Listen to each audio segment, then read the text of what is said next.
दोस्तों बहुत स्वागत है WS टीवी पर आपका।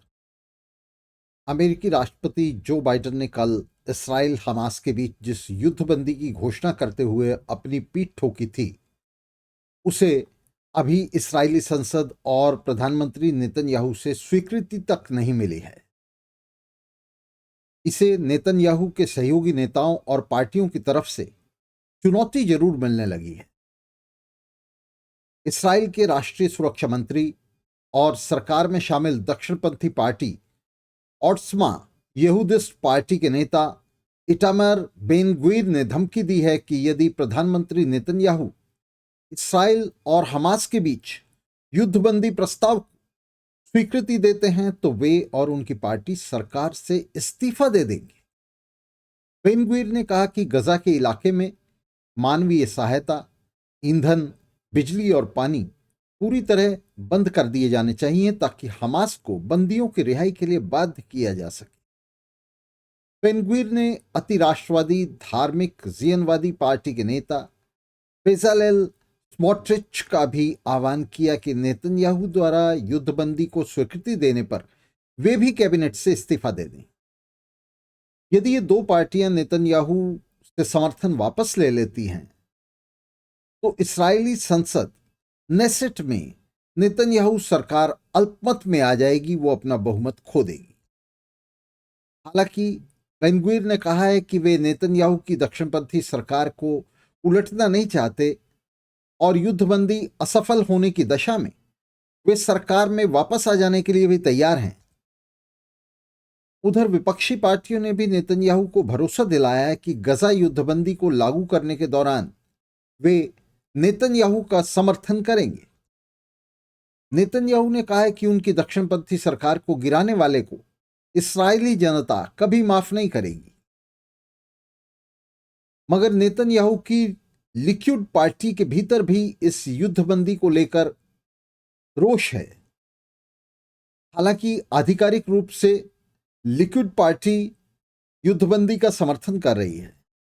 अक्टूबर 2023 में शुरू हुए गजा पर इस्राएली हमले को आज 460 दिन पूरे हो चुके हैं। 46,788 निर्दोष फिलिस्तीनी नागरिक, जिनमें ज्यादातर औरतें और बच्चे हैं, इन हमलों का शिकार हो चुके हैं। राष्ट्रपति बाइडेन द्वारा युद्धबंदी की घोषणा के बावजूद पिछले 2 दिन में इस्राएली हमलों में गजा में 100 से ज्यादा लोग मारे गए हैं।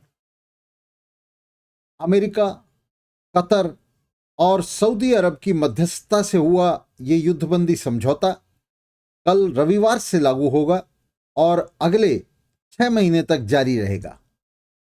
दूसरे और तीसरे चरण के लिए अभी बातचीत बाकी है, लेकिन यह समझौता लागू भी होगा या नहीं कल से, इस पर अभी संदेह बना हुआ है।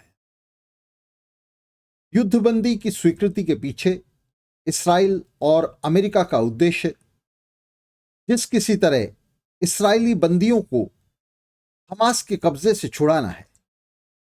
इस युद्धबंदी को लेकर इस्राएली शासक एलीट के हिस्सों के बीच गहरे मतभेद हैं, जिनके चलते इस युद्धबंदी के स्थायी होने की कोई संभावना दूर दूर तक नजर नहीं आ रही है।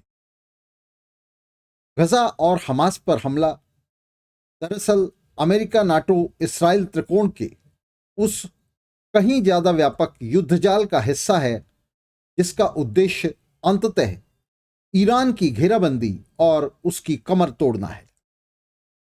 हमास के साथ ही ईरान के सहयोगी हिजबुल्लाह और हौथी के प्रभाव को भी यह साम्राज्यवादी त्रिकोण खत्म करना चाहता है।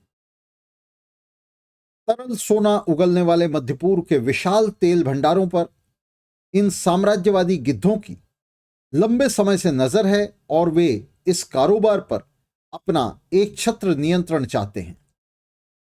नेतन्याहू की जनविरोधी और अलोकप्रिय सत्ता पिछले 16 महीनों से गजा में रक्तपात और फर्जी इस्राएली राष्ट्रवाद की अपीलों के सहारे ही टिकी हुई है।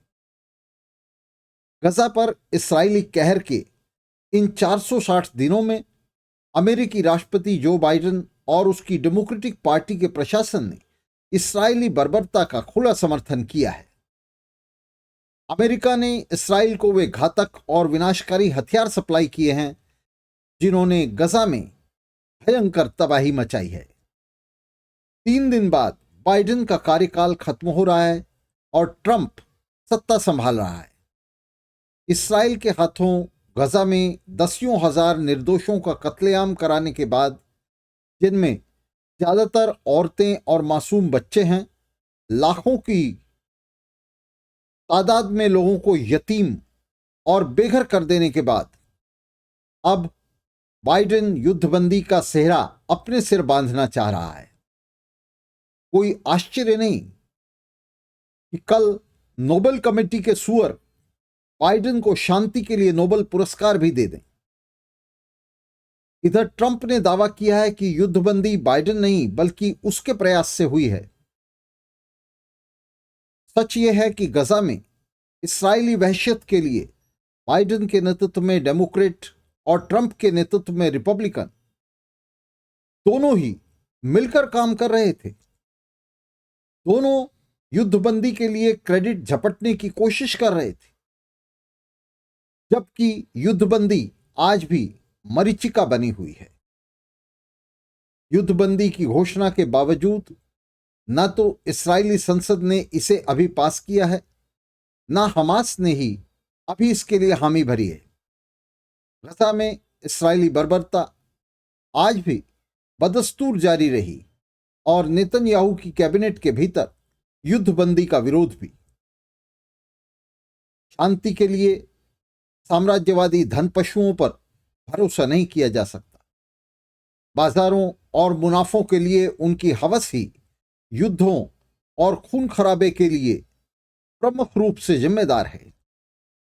शांति की एकमात्र गारंटी है पूंजीवाद और साम्राज्यवाद के विरुद्ध अंतर्राष्ट्रीय मजदूर वर्ग की स्वतंत्र लामबंदी और पहलकदमी। फैलते हुए युद्ध के खिलाफ अंतर्राष्ट्रीय मजदूर वर्ग और युवाओं के सचेत हिस्सों के संघर्ष में ही इस लामबंदी को, इस पहलकदमी को हासिल किया जा सकता है। तो दोस्तों, इसके साथ ही आपसे विदा लेते हैं। मिलते रहेंगे और राष्ट्रीय अंतर्राष्ट्रीय मुद्दों पर इसी तरह से विमर्श जारी रखेंगे। बहुत शुक्रिया दोस्तों।